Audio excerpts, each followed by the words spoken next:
Hey Redeemer, it's good to see you. Looking forward to seeing you this coming Sunday. Hopefully many of you have heard the news that we'll be moving to an in-person gathering outside the Grove. Cannot begin to express how thrilled we are about this. First, I want to thank you.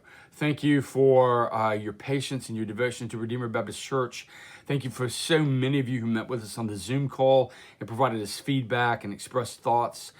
We listened to those.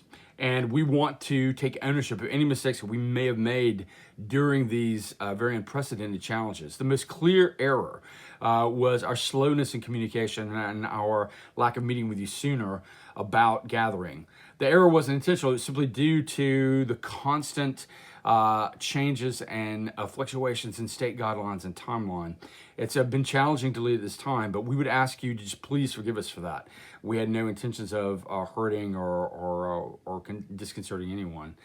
Over the last few weeks, the elders have had numerous meetings to plan out the logistics to begin in-person gatherings. In particular, I want to highlight Adrian Martinez and Brandon Burns for just immense efforts on your behalf.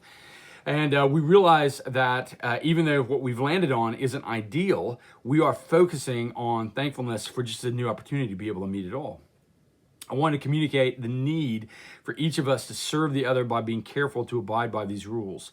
We realize that many of these guidelines are not preferable, but they do contribute to the opportunity we've got to meet together. And for that reason, they're deeply valuable. Included in the email that you are receiving is a list of guidelines. And so please take the time to read those before you come to the service. I'll take a moment and highlight just a few of the more pertinent guidelines. First of all, self-screening at home. There should be a link below to help you understand better how to screen yourself and your family. And so be sure and read that. Physical distancing at all times. This phrase has become almost integral to our cultural vocabulary, things like happy birthday. And so you know what this means, 6 feet apart always. Masks have to be worn at all times with a few exceptions. For example, children 2 years old and under should never wear a mask according to the CDC. If a child is 7 years old and under, because we're outside, we're leaving that to the parent's discretion, whatever you would prefer with that. Unable to wear a mask for medical reasons, then we would like for you to purchase a face shield. We need you to follow these rules of the entire time that we're on the property, before, during, and after the worship service.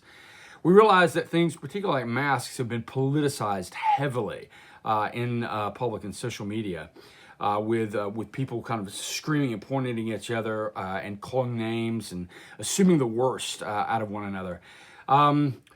We can do better only because we have the gospel.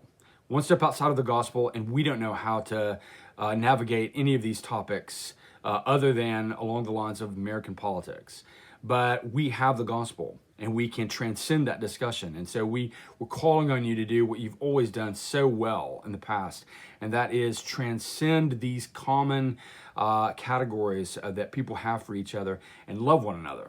And so this is something that we know you can do because you've done it in the past. We have every confidence in the world that you'll do well here. We are tremendously grateful for the Grove and being so generous to give us this space to hold these meetings. And so we ask that God would grant us the grace to be thankful guests and to display a unified body to the watching world. Be sure and reach out to the people that you've been sharing the gospel with over this period of time and bring them. We'd love to meet them, love to be able to see a face that we can put to the name that we're praying for.